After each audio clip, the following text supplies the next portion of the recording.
Kanker mulut merupakan kanker yang terbentuk pada jaringan rongga mulut dan jaringan orofaring atau tenggorokan di belakang mulut.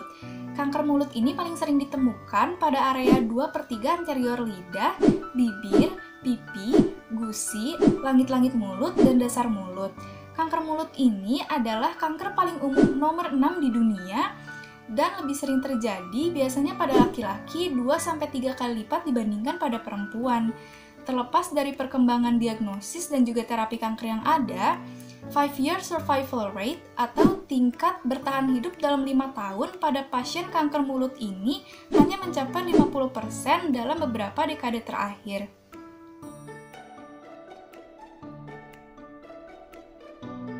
Apa aja sih gejala dari kanker mulut itu? Yang pertama, terdapat benjolan di bagian mulut dan leher. Yang kedua, penderita merasa sulit atau sakit ketika menelan. Yang ketiga, terdapat nyeri di bagian telinga yang tidak kunjung sembuh. Yang keempat, rahang terasa kaku atau sakit ketika digerakkan sehingga terjadi kesulitan dalam berbicara. Yang kelima, terjadi penurunan berat badan yang drastis. Untuk pemeriksaan klinisnya, ditemukan adanya ulcerasi disertai oleh perdarahan. Yang kedua, adanya bercak berwarna merah dan putih. Dan yang terakhir, adanya nodula kemerahan.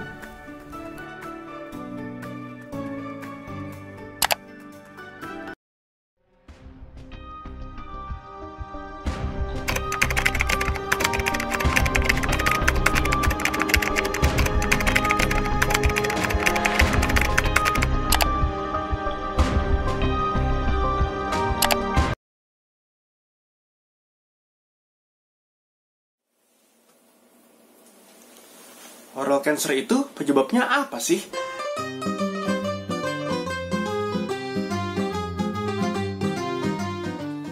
Penyebab utama oral cancer adalah mutasi gen yang ada dalam DNA sel, sehingga sel menjadi terus tumbuh dengan tidak teratur. Faktor yang menyebabkan DNA sel menjadi bermutasi antaranya ada banyak, misalnya pengaruh tembakau seperti merokok atau minum-minuman yang beralkohol. NANI? Kebiasaan merokok dapat meningkatkan 2 hingga 10 kali lipat kemungkinan terjadinya oral cancer. Hal ini disebabkan akibat adanya kandungan NNN dan NNK yang ada dalam tembakau yang bersifat karsinogenik.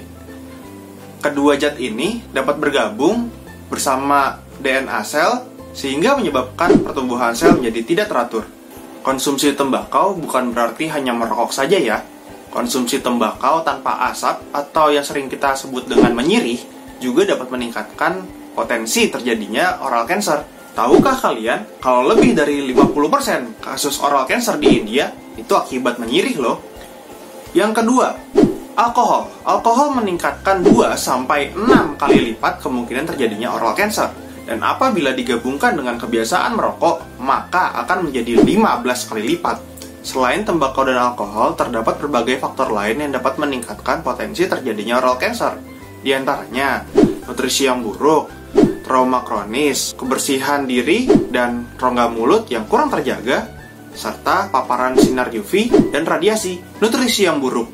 Apabila kamu kurang makan sayur dan buah, itu dapat meningkatkan 15-20% kemungkinan terjadinya oral cancer loh. Kenapa? Karena kurang antioksidan. Trauma kronis. Trauma kronis maksudnya adalah luka yang berulang.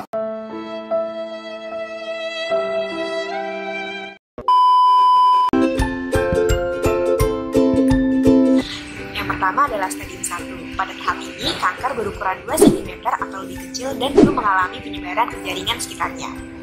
Kemudian stadium 2. Pada tahap ini, kanker berukuran 2-4 cm dan belum mengalami penyebaran ke jaringan sekitarnya.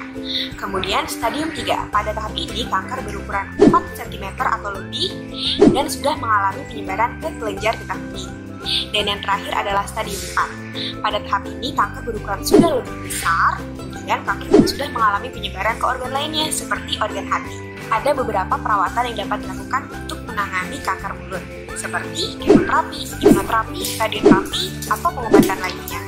Nah, pengobatan ini atau perawatan ini disesuaikan dengan stadium kanker, lokasi kanker, serta jenis kankernya. Namun, jangan khawatir karena kalian bisa mengurangi resiko terjadinya kanker mulut di diri kalian dengan cara tidak merokok, menghindari minuman beralkohol, rutin memeriksa kesehatan gigi dan mulut kalian, rutin menjaga kebersihan gigi dan mulut, serta memperbanyak konsumsi sayur dan buah-buahan.